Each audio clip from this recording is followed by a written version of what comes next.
Hello everyone, welcome to our channel. आज हम देखने वाले एक्सरसाइज 7.2 इंटीग्रेशन समाकलन का क्वेश्चन नंबर 9। ठीक है, इसे कैसे सॉल्व करेंगे? तो इसे कहा है कि प्रतिस्थापन विधि से सॉल्व करना है।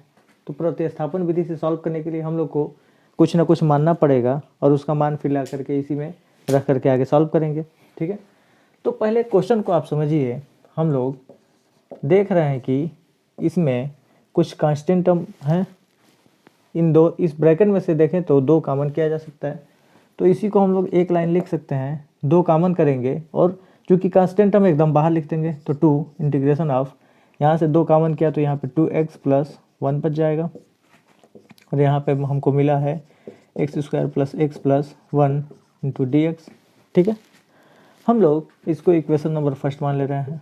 ठीक, अब हम लोग इसमें से किसी एक वैल्यू को ऐसा मानना है कि जिसको फिर हम लोग डिफ्रेंशिएशन करके आगे सॉल्व करके इसमें वैल्यू ला करके रखें।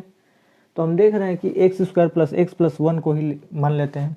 तो माना x² + x + 1 को t मान रहे हैं। अब इसी को क्यों t मान रहे हैं? क्योंकि अंडर रूट में है। ठीक है, और इसका अगर हम लोग एक बार डिफ्रेंशिएशन करते हैं तो सेम इसके बराबर आ जाएगा। चेक करते हैं। तो दोनों पक्षों का x के सापेक्ष अवकलन करने पे हम लोग इसमें क्या लिखेंगे? पहले अवकलन करेंगे। तो x² का करेंगे तो 2x और x का करेंगे तो 1 और 1 का करेंगे, कांस्टेंट टर्म है 0 और यहाँ पे लिख देंगे dx = dt। ठीक है, इसको हमने इक्वेशन नंबर सेकंड मान लिया। और देखिए तो 2x + 1 यहाँ पे दिख रहा है, 2x + 1, dx यहाँ पे है इंटू के सिंबल के साथ, dx यहाँ पे दिख रहा है। इसका मतलब इसकी वैल्यू इसमें ले आकर के रखेंगे। तो इसको इक्वेशन नंबर आप थर्ड मान लीजिए। तो लिखेंगे समीकरण 1 में समीकरण 2 तथा 3 का मान रखने पर हमको मिलेगा I = 2 integration of 2x + 1 dx के जगह पे, देखिए 2x + 1 dx के जगह पे हम क्या लिख सकते हैं? केवल dt रख सकते हैं। ठीक, और x² + x + 1 के जगह पे हम लोग क्या लिख सकते हैं? t लिख सकते हैं। इसका मतलब यहाँ पे लिखेंगे √t और इस dt को और करीब लिख लीजिए तो dt। बस इसी को सॉल्व कर देना है। अब बताइए क्वेश्चन कितना आसान हो गया। हम यहाँ से इसी को लिख सकते हैं 2 और √t को लिख सकते हैं t⁻1/2 और dt।